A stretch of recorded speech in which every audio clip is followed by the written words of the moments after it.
Building 20 was built as a temporary facility in 1943. Soon it will pass into history.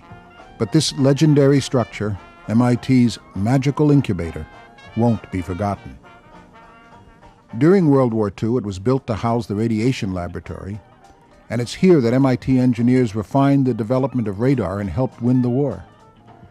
Since then, an amazing assortment of laboratories, organizations, student groups, and offices has taken shelter under its wings. Many of these groups led to important and groundbreaking developments. Over the decades, Building 20 has been home to the Research Laboratory for Electronics, the Laboratory for Nuclear Science, the Acoustics Laboratory, the Department of Linguistics and Philosophy, the Undergraduate Research Opportunities Program, the Integrated Studies Program, the Solar Electric Vehicle Team, ROTC, the Tech Model Railroad Club, and many others. On March 26th and 27th, 1998, we celebrated the remarkable story of MIT's magical incubator. Over 250 well-wishers came to remember the accomplishments of those in Building 20, reconnect with friends, and pay their last respects.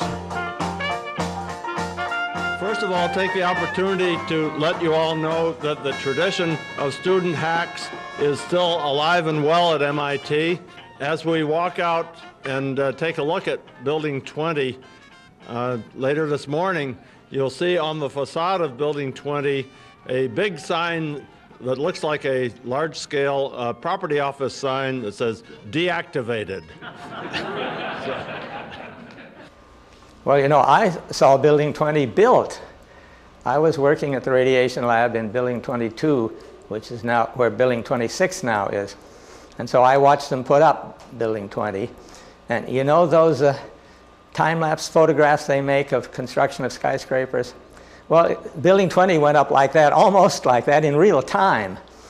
There would be people starting nails in the floorboards, and behind them would be a man with a big mallet who would drive the nails in one blow. And then behind him would be a man with some wooden posts to put up for the second floor. It was quite amazing. Ladies and gentlemen, I'm pleased to welcome you to the commemoration of MIT's Building 20, the magical incubator. And let me start off by saying a word or two about why it is that we're here. If MIT's Building 20 was an ordinary building, there'd be no need for a gathering like this. But we all know that Building 20 is definitely not an ordinary building. What it says is that the construction of the building is of wood frame and it's carried by a floating concrete slab, approximately 8 inches below. The life of said building to be for the duration of the war and 6 months thereafter.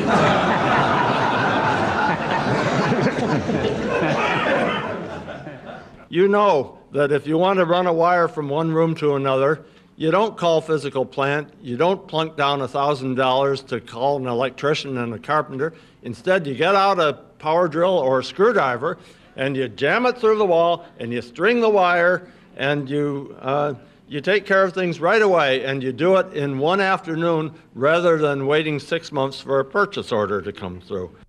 They tried to build E-wing in the middle of the winter. One day they came over with a steam shovel and a truck to excavate for the concrete pad for the building. But the ground was frozen solid, and all the steam shovel could do was scrape the ground. So they took off for lunch, and after lunch they came back with a wrecking ball in the truck, and they tied the wrecking ball to the bucket of the steam shovel, and they would lift it and drop it on the ground. So the next day they came over with the air compressor and the jackhammers, and that did it, and they excavated the ground for the pad. The next day they came over with the reinforcing rods and laid all of those out, and were going to pour the concrete the next morning, and that night they had a blizzard. So they waited until spring. But there was more to the building than just the temporary nature. As we all know, Building 20 had a way of casting a spell, a magical spell, over those of us who worked in it. It's an uncanny, magical power to bring out the best in everybody. It's hard to describe this to people who have actually never had an office or lab in the building. To us in this room, we know better about Building 20. It was a special friend. The reminiscences that we've received from all of you speak to that in a very special way. We've been collecting these. They're reproduced. Most of them are reproduced in the packet that you received. And if you read them, they constitute nothing less than love letters to the building. Yes, love letters to a building. Doesn't that seem strange? How can you explain that to your more rational friends and colleagues? I had only a very brief experience in Building 20. I arrived as a sophomore, I believe in the fall of 1957. Lou Smullen was my faculty advisor, and he improvised what we now call an undergraduate research opportunity. Although there was no money, there was a lot of excitement. It was still only a few years after radiation laboratory, so a lot of the momentum of that activity was still going forward. And I moved in as a 10, 12-hour-a-week student into 20B003A. I remember it well. It's the corner of the building on the first floor, not far from here, that's closest to Central Square. That was the microwave section, and there was a lot of excitement in there. Herman House had just finished his PhD thesis and had moved across the hall, joining the faculty, and Abe Bears, still a graduate student, was working on cross-strapped klystrons. So I was going to help Abe and work for Professor Smullen, which I did, and he started me right out fearlessly. He said, well, now you ought to design some vacuum feed-throughs, and I knew nothing about the shop or vacuum or feed-throughs, but he said, don't worry, I'll show you, and he taught me a lot in a very short period of time, and I learned a lot from the shop people too. And I think that was one of the characteristics of the place. Everybody was a teacher. We're here to help each other through the grieving process that comes from the realization that this building being declared temporary is actually not immortal, that it will soon be gone. And it's proper to do this with a healthy dose of nostalgia, but not sadness, and with gratitude for the life of our dear friend, the building, and the many ways in which it's influenced our lives. You have to remember that the work that went on in Building 20 was pertinent to all of the work that was going on in the radiation laboratory. And you should understand that they chose the name radiation laboratory in hopes of confusing the enemy. I wasn't told what it was all about until my clearances came through. One of the first temporary structures for the radiation laboratory was Building 20, which went up in 1942.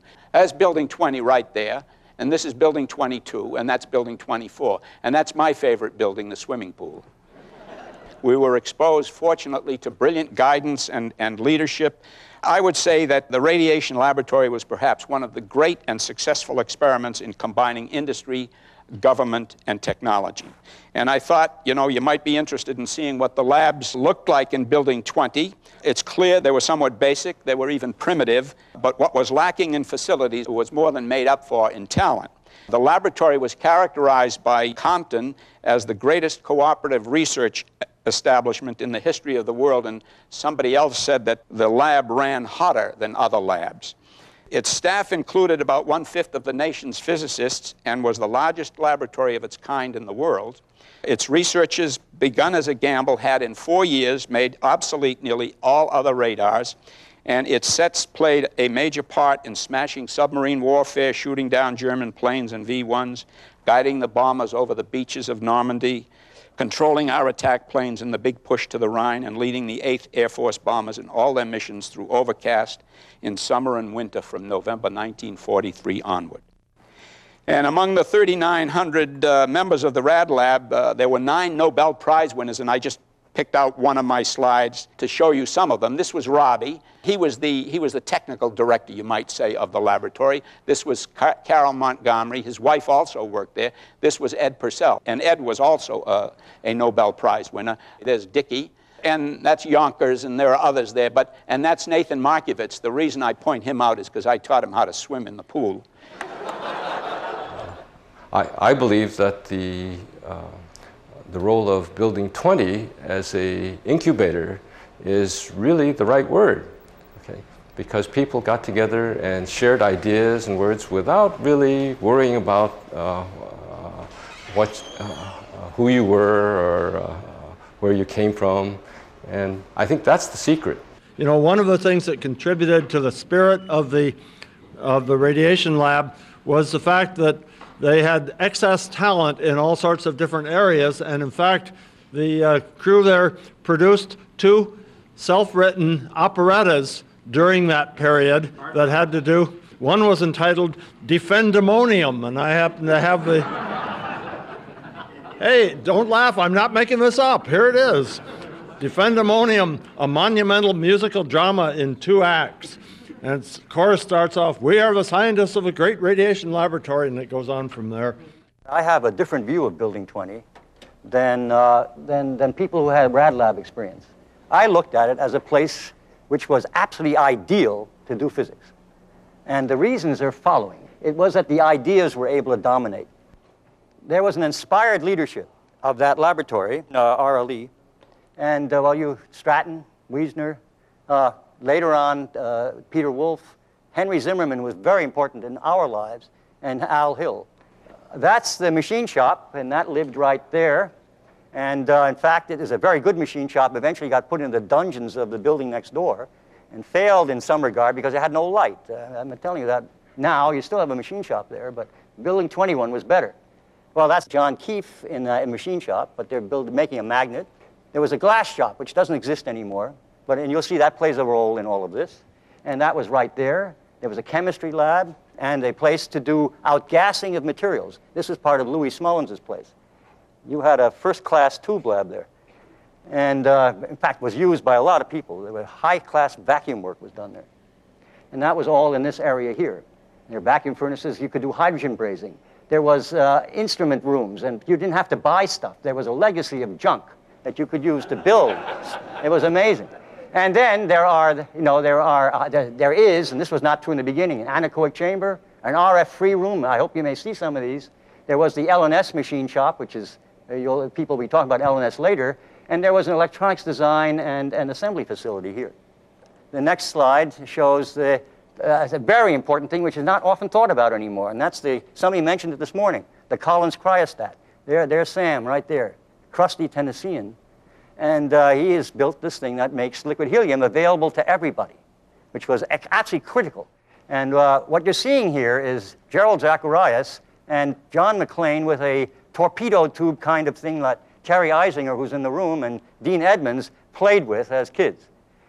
That thing was a precision measurement device for looking at atoms in vacuum, and you didn't have to worry about the terrible problems of solid state, with things correcting because they're near you. You could do physics in the pristine state of something you read about in a textbook.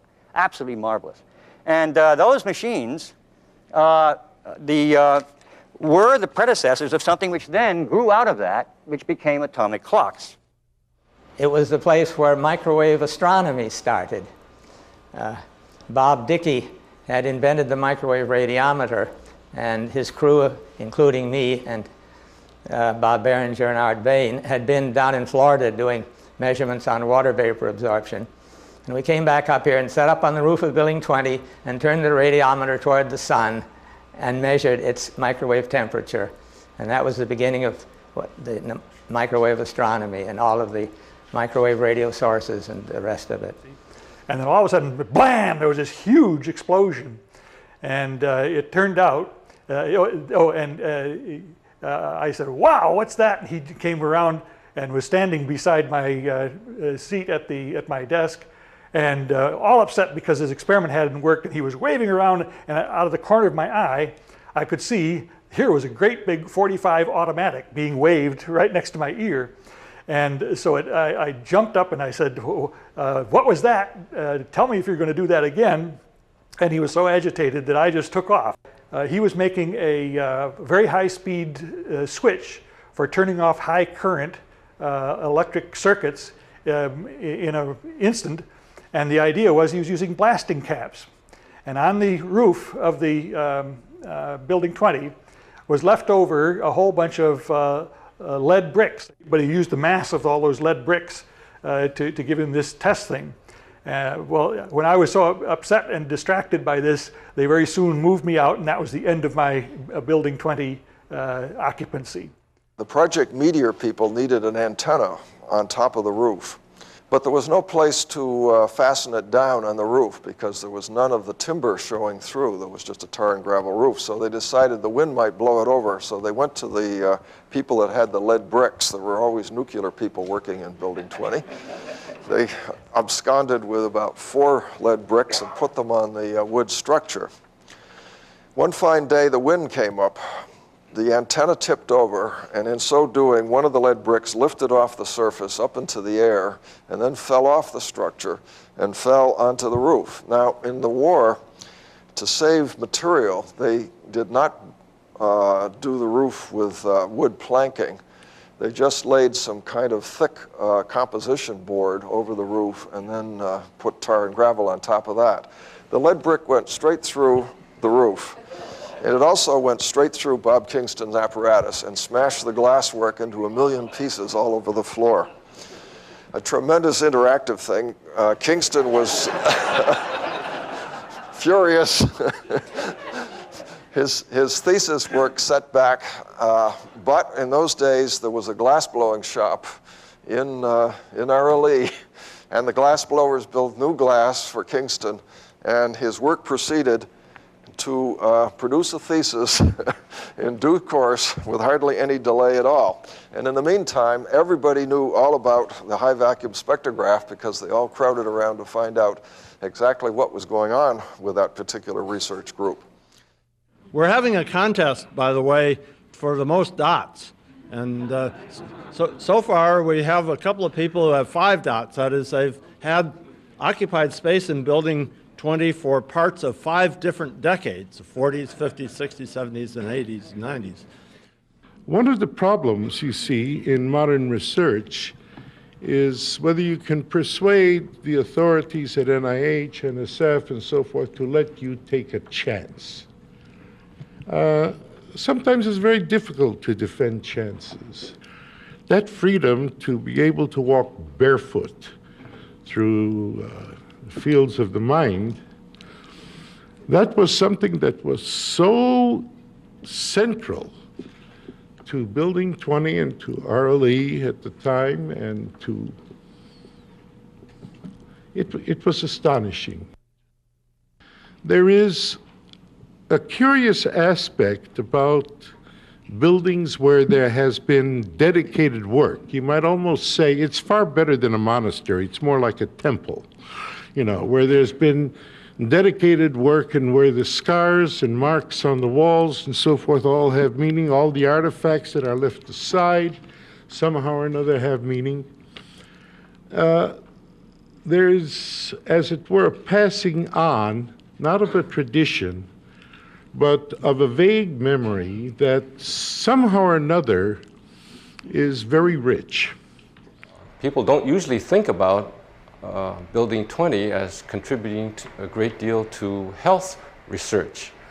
But it was while Walter headed that group that a group of clinicians from the Massachusetts Eye and Ear Infirmary came and wanted to have help in setting up a basic research laboratory. And they approached Dr. Killian at that time, who was president of MIT, and he searched all through MIT and found Walter Rosenblith was one of the few people that had any interest at all in the biological sciences. And I happened to be there at that time, and I was selected as the first person to head the Eaton Peabody Laboratory at the Massachusetts Eye and Ear Infirmary. And over many decades, Walter had this connection with the clinicians in medicine, and eventually, out of that, I believe the idea, he got the idea that MIT could be a place where engineers and doctors and scientists could work together. The building induced people to communicate with one another. And one mechanism for communication between most of the communication engineering and communication science groups was a shared interest in speech. Luncheon Building 20 was delivered through a literal hole in the wall. There was a hole in the wall along the hall, and a couple of nice old ladies behind it who made up sandwiches. And there was a line of people waiting for sandwiches at lunchtime. And once a week,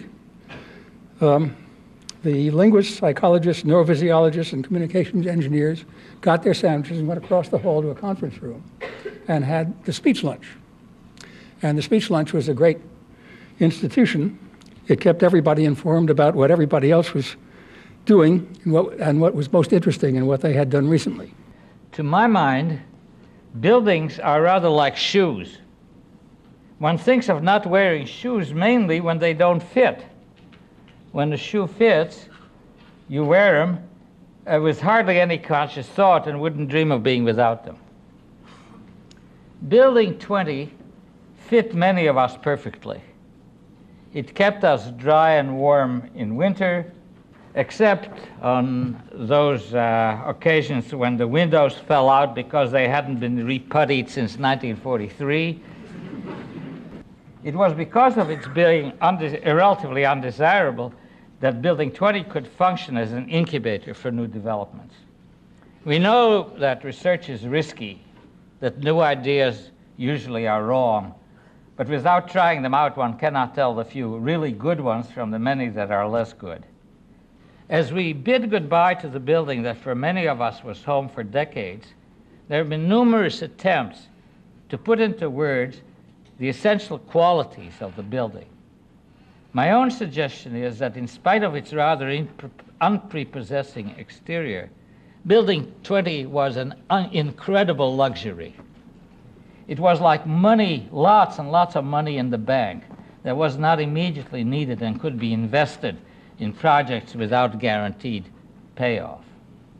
And as we now look back half a century later on the record of these investments, we see that quite a few of them were successful and grew into major scientific enterprises. And during the time of troubles in the Vietnam era, there were a group of students who undertook to burn it down and set a large bonfire next to the Air Force ROTC section. But unfortunately, after they left, they had not appreciated the buildings built of asbestos, despite its being wood. And it's an incredibly durable building, as its existence here today testifies. Durable in more ways than one. The building was sort of always too hot or too cold. It was never just right. Like much of the Institute, the heat was regulated by the calendar, not by thermostats. So here we have a warm spring day, and it's hot as hell in here because we don't do air conditioning at this time of year. The wonderful thing about Building 20 was that the space was, in this case in the 1980s, was sort of so cheap that the Institute could afford to give just a bunch of undergraduate freshmen, in this case, some space in order to reconstruct this junk computer hardware and have a whole lot of fun fixing it up and getting software both from other people and our own running on it. We need to put in a new power panel. And so you may remember that the power in Building 20 ran in knob and tube wiring up along the ceiling. And there was 120 volts, the 12208 three-phase on one side of the line, and there was 440 or 400 cycle stuff that we never really used. But anyway, so we decided to do it right, and we got a nice panel, and we installed it and wired it up to the 208. And some years later, someone decided that this knob and tube wiring must not meet code or something, and so they decided to redo the wiring. The electricians, Institute electricians came in and looked at this panel and said, doesn't seem to be on our drawings. Well, better at it, you know. So somehow we missed it, so they added it and reconnected it when they redid the wiring. I can show you, through the wonders of the web here, the video that's on the Turmeric website of this train. So here you are driving your own train down the tracks of the Model Railroad Club. So this, of course, is all the layout in Building 20 as it existed. My first experience was oh my God, what is this place? And we're walking down the corridor, and then an incredible smell of masonite. That's what I remember. And I realized that if I go into shipping dock and drive up wing, what's the wing over there by the parking guy? And then did a 7-point turn, get around the corner to come down the main wing. past Gill's lab, and then that nice big space where the food machines are, I could cruise right by there. I didn't even have to slow down. I got really good at it. One time I knocked the garbage barrel over, but I got down there and then I could get in the lab, and this became a practice. I became so quick at it. It was just like a parking garage. One of the nice aspects of Building 20 was it sort of has forced us to interact with a lot of different people doing different things. And some of the things one learns have to do with academic and technology affairs, but also you learn a lot of other things as well. One of the stories which Peter Demos tells me probably is true has to do with a couple of members of the Laboratory for Nuclear Science who have had their offices on the same corridor as the ROTC. And apparently they were at the end of the corridor. And most of the corridor had the offices of the various officers of different services. And these officers had their shingle out, pointing out perpendicular from the wall. Captain so-and-so, Colonel so-and-so, etc. And so there are these two LNS folks down at the end of the line, and they decided apparently, well, we better put our shingles out too. And so they did. The shingles didn't last very long because apparently some members of the corridor found it a little bit offensive because what they did was at the end of this long line of official-looking shingles, their two said, Burma and shave.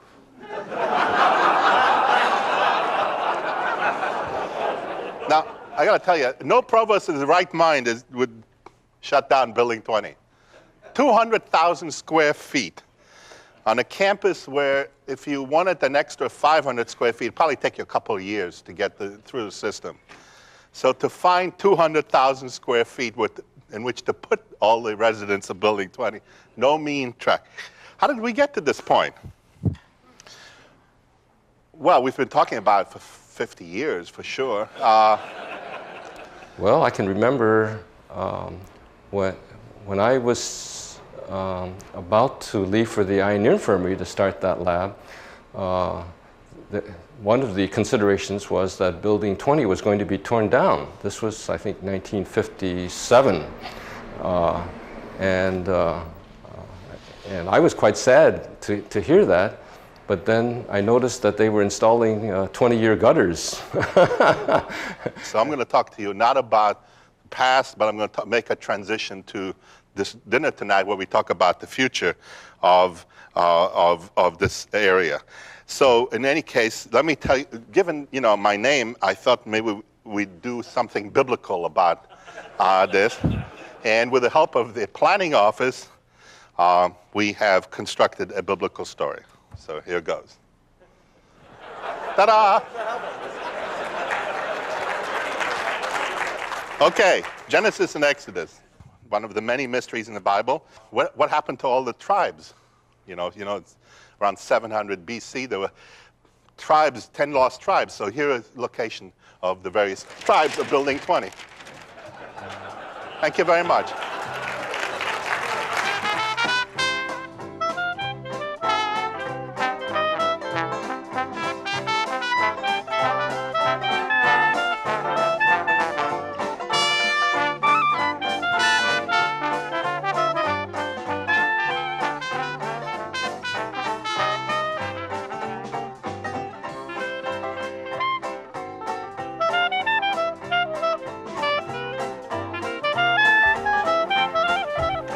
There are many distinguished guests here, and so many that to recognize all of you would be impossible. But there's one lady to whom you will, I know, wish to extend your warmest greetings. Would you please join me in greeting our own Kay Stratton? Bob has made the new complex for computer information and intelligence sciences one of the key priorities of his deanship, and he has put in major portion of his time working on what should go into the complex and raising the funds to make it a reality. So what I'd like you to do is think about what will be on the site of Building 20 in the year 2002. Imagine a modern complex composed of 2 to 3 integrated buildings welded together to form a seamless environment. It's taken a number of champions to carry us this far, and I think none have been more pivotal than Chuck Vest, president of MIT. We're not here this evening to talk about a building so much as we are to talk about the people who made and continue to make MIT truly great. One of those people is Ray Stata. Ray simply epitomizes to me what MIT is all about. It's about educating young people very deeply, especially in engineering and science, about preparing them to become leaders in many dimensions. We're all very, very deeply grateful to Ray and Maria Stata. And I wish very much that it would have been possible for Maria to be with us this evening, because I've come to understand that Maria really understands this place very well. The next Magic Incubator will bear their name and will bear their spirit. We could not be more fortunate in having them as friends. Ray Stata. I'm sure that the legacy of the great accomplishments that were born in Building 20 that you've all heard about here today are going to be preserved and extended and enhanced in this new space that will replace that time-honored building. While we're at it, I would just advocate that we might as well do it right, and I would solicit your support. Thank you very much.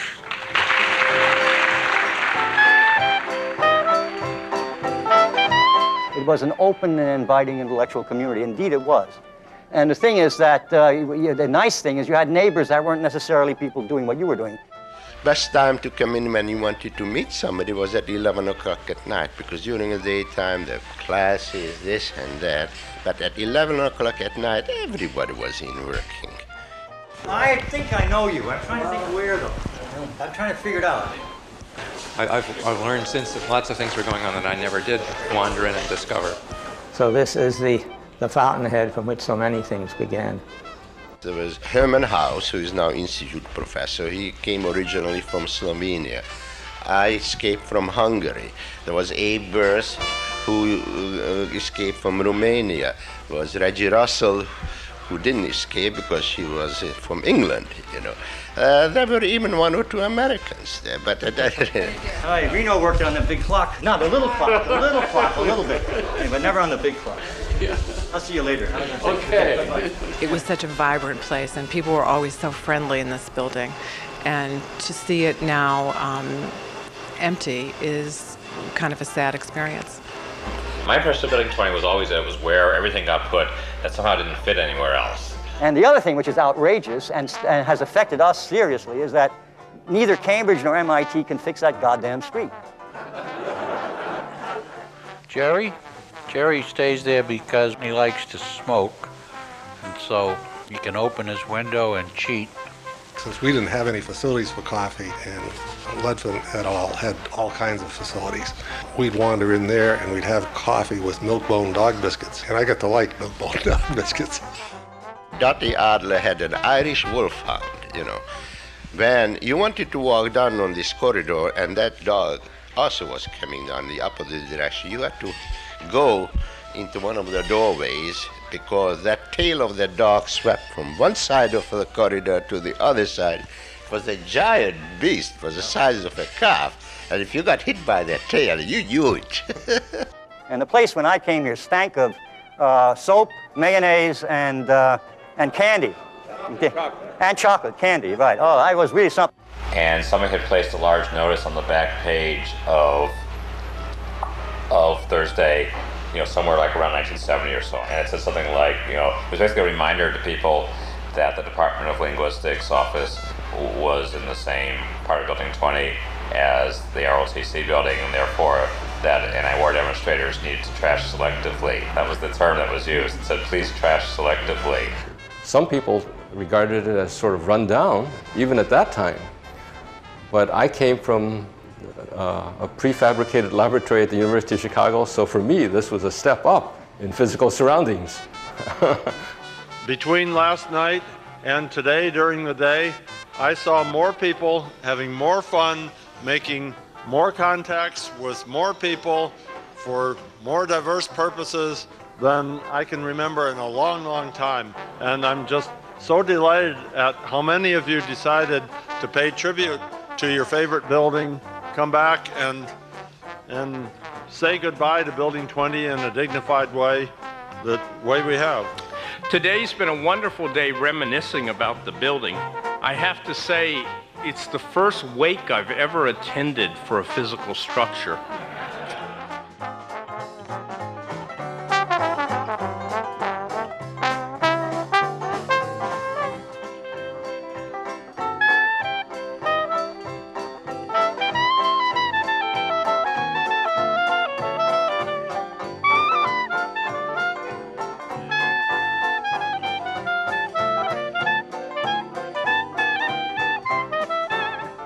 This, ladies and gentlemen, is the wonderful committee that brought you the event today.